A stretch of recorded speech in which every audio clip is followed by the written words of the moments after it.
The Samsung Galaxy S8 is one of the most anticipated phones of this year, and that's why we're excited to compare it to its predecessor, the Samsung Galaxy S7, one of the best Samsung phones for last year.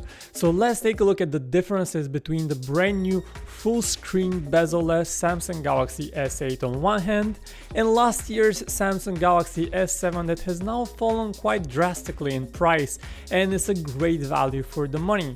And first of all, we start with the design of the two phones. Now they're pretty similar, especially when you look at them from the back side, but they have one difference: the fingerprint scanner. It's weirdly positioned on the side of the camera. It's impossible to reach it when you regularly hold your phone. You have to move your hand a little bit up, which is not all that inconvenient, but it's still a very weird positioning and it's definitely not a plus. And up front you have the bigger differences. You have a much taller display on the Samsung Galaxy S8, but it's practically as wide as the screen on the Galaxy S7. Now the diagonal size on the S8 is 5.8 inches, while on the S7 you have a 5.1 inch display, but this could be misleading. In fact, these two phones have nearly the same width, but the S8 is much taller and it fits a lot more information. You can clearly see this here, how there is a lot more information towards the top. In terms of color reproduction, you're looking at two gorgeous screens. Both are Quad HD displays. Now the resolution officially on the S8 is Quad HD Plus because you have a little more pixels towards the top, but the colors are absolutely stunning. You have 4 different color modes. By default you have the adaptive color mode, which has saturated, eye-popping colors, but if you want more color accuracy you can go into settings and switch to the basic option. Now with the S8 you also get a brand new interface of Samsung's familiar TouchWiz. This time around it's not called TouchWiz. Last time we heard Samsung called it Grace user interface, and it looks much prettier on the S8, much cleaner, we should say, much more modern. The S8 also ships with a dual curved edge screen, so you have that edge functionality that is missing on the S7, and that's a nice thing, a nice extra. Now in terms of settings, everything is more organized with this menu, but it's also more organized as the S7, as it has a very similar interface in terms of settings here after the Nougat update.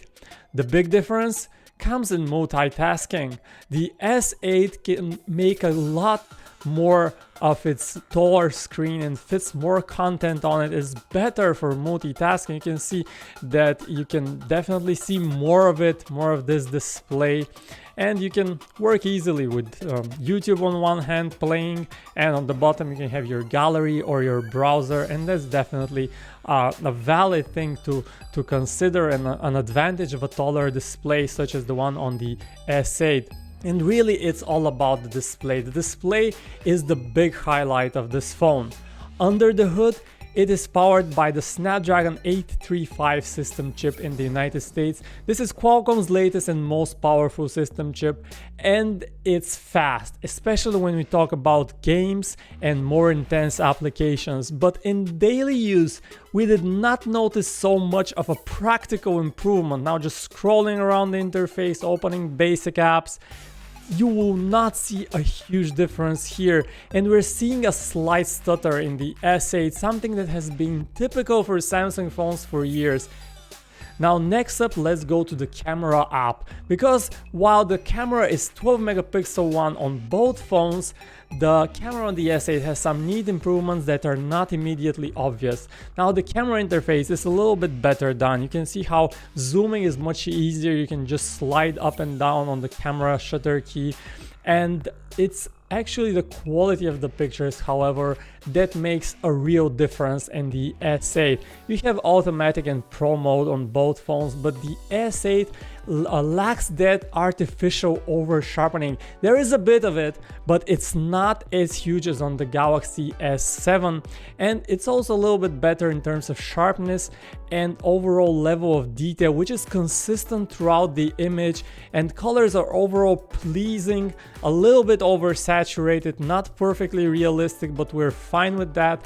Many smartphones do this effect. The phone has a wide f1.7 aperture, which allows it to grab more light indoors, and it's better than the S7 in low light.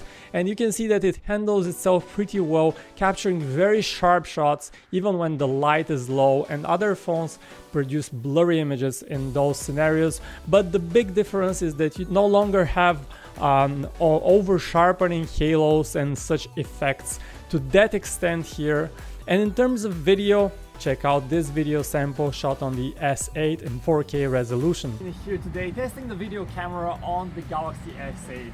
Right now we're recording in 4K resolution, 12 megapixel camera on the S8. How does it do in terms of video? Let's start that by moving the phone down and up to see how it adjusts to the varying light conditions. We have much more light up and it's darker down, so let's see how the phone adjusts. What's up guys, Victor with PhoneArena here, and today we're testing the camera on the Samsung Galaxy S7.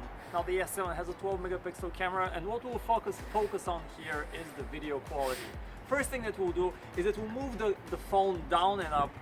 Now this tests the different light conditions and how the phone is able to quickly adjust. Now next up we go to the battery settings and to the device maintenance aspect of the S8, and we're glad to report that Samsung has improved the battery life on the S8 by nearly 10%. That's what we have in our testing and our benchmarks, and in real life as well. We're easily able to get through a full day, and if you don't use your phone that much, a day and a half, maybe even stretching to 2 days, but not for most people. So basically this is a 1-day battery phone, and it's a little bit better in terms of battery life than the S7. Call quality is good on great, and last but not least, pricing. Now the S8 comes with a price of around $720 while the S7 costs around $500 in the United States, and this is a considerable difference, which is even bigger in Europe and in other parts of the world. The full screen bezel-less display is a game changer. It really looks very impressive.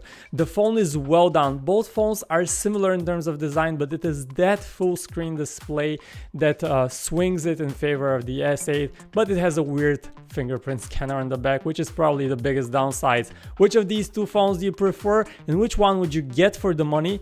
Let us know in the comments right below. As always, thanks for watching, and stay tuned to PhoneArena.com.